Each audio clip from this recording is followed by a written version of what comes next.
আসসালামু আলাইকুম দর্শক, welcome back to my channel Tunatuni Rannaghor. আজকে দারুণ লোভনীয় একটি রেসিপি নিয়ে আপনাদের সামনে চলে এলাম। তৈরি করে দেখাচ্ছি গুঁড়া চিংড়ি ভুনা। চিংড়ি কম বেশি আমাদের সবারই কাছে ভীষণ প্রিয়। আজকের এই চিংড়ি ভুনার সহজ রেসিপিটা যারা নতুন রাঁধুনি আছেন তাদের উদ্দেশ্য তৈরি করা। তাহলে প্রিয় দর্শক, চলুন দেখে নিই কিভাবে তৈরি করে নিতে হয়। খুবই সহজ এবং দারুণ লোভনীয় ও গুঁড়া চিংড়ি ভুনা। চুলাতে একটি কড়াই বসিয়ে নিয়েছি, দিয়ে দিচ্ছি 3 টেবিল পরিমাণ সয়াবিন তেল। তেলটা গরম হয়ে এলে আমি এর মধ্যে দিয়ে দিচ্ছি হাফ কাপ পরিমাণ কুচি করে নেওয়া পেঁয়াজ। পেঁয়াজটাকে বাদামি করে ভেজে নেব। চুলার আঁচটাকে মাঝারি অবস্থায় রেখে পেঁয়াজটাকে প্রায় 5 থেকে 6 মিনিট সময় নিয়ে বাদামি করে ভেজে নিতে হবে। পেঁয়াজটা যখন বাদামি হয়ে এলো তখন এর মধ্যে দিয়ে দেব 1 চা চামচ আদা বাটা এবং 1 চা চামচ রসুন বাটা। আদা রসুন বাটা দিয়ে এগুলোকে 1 মিনিট মতন ভেজে নেব তেলের সাথে। এতে করে আদা রসুনের একটা কাঁচা গন্ধ থাকে, সেটা দূর হয়ে যাবে। আদা রসুন ভাজা হয়ে গেলে এর মধ্যে দিয়ে দিচ্ছি ডালচিনি ও এলাচ ফল বাটা 1.5 চামচ, জিরা বাটা 1.5 চামচ। মশলাগুলো ভালোভাবে নেড়েচেড়ে এর মধ্যে সামান্য একটু পানি দিয়ে দেব, প্রায় 2 টেবিল পরিমাণ মতন, যাতে করে মশলাগুলো পুড়ে না যায় সেই জন্য। এই পানিটা দিয়ে দিচ্ছি।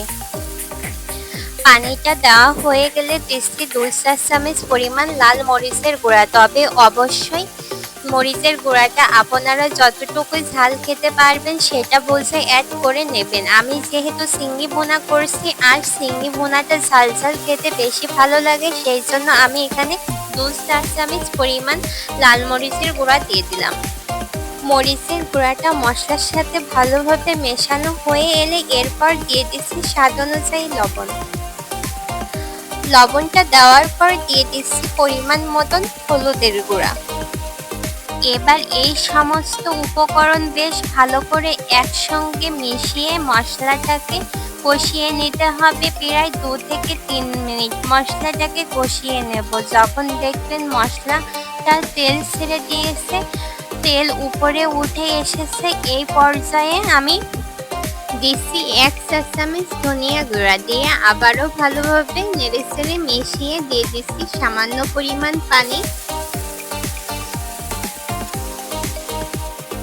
পানিটা দেওয়ার পর আবারও সবগুলো উপকরণ একসঙ্গে ভালোভাবে মিশিয়ে মশলাটাকে 1 মিনিটের মতন কষিয়ে নেওয়ার পর দিয়ে দিচ্ছি হাফ কাপ পরিমাণ গুঁড়া চিংড়ি।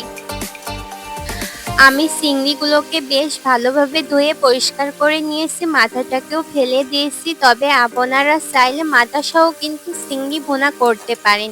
চিংড়ি আমি মশলার মধ্য দিয়ে বেশ ভালোভাবে হাই হিটে 2 মিনিট রান্না করে নিচ্ছি। হাই হিটে 2 মিনিট রান্না করার পর চুলার জালটা লো এবং মিডিয়ামের মাঝামাঝি রেখে এবার এর মধ্যে দিয়ে দিচ্ছি 2 চা চামচ টমেটো সস। টমেটো সসটা দেওয়ার পর চিংড়ির সঙ্গে টমেটো সসটা ভালোভাবে মিশিয়ে নেওয়ার পর এভাবে নেড়েচেড়ে 4 থেকে 5 মিনিট মতন কুক করে নিচ্ছি। চিংড়ি হতে কিন্তু একেবারেই বেশি সময় লাগে না, 4 থেকে 5 মিনিটের মতো সুন্দরভাবে কুক হয়ে যায়।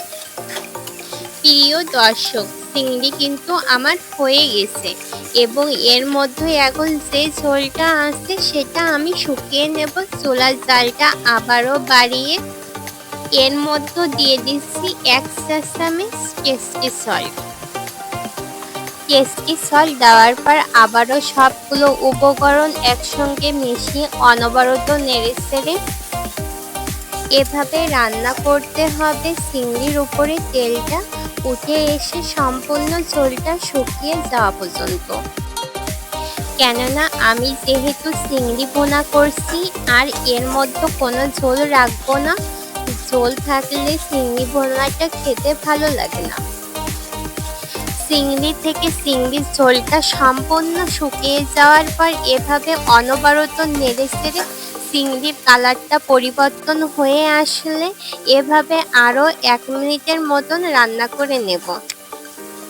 এভাবে তৈরি হয়ে গেল দারুণ লোভনীয় ভীষণ মজাদার গুঁড়া চিংড়ি ভুনা। আশা করি যারা নতুন রাঁধুনি আছেন, নতুন নতুন রান্না শিখছেন, তারা আজকের রেসিপিটাই উপকৃত হবেন। আজকে তাহলে এ পর্যন্তই। আর এই রেসিপিটা আপনাদের কাছে কেমন লাগলো কমেন্টসে অবশ্যই জানাবেন এবং লাইক, শেয়ার, সাবস্ক্রাইব করে আমার পাশে থাকার অনুরোধ রইল। পরবর্তী নতুন কোনো রেসিপি নিয়ে আবারও হাজির হয়ে যাব।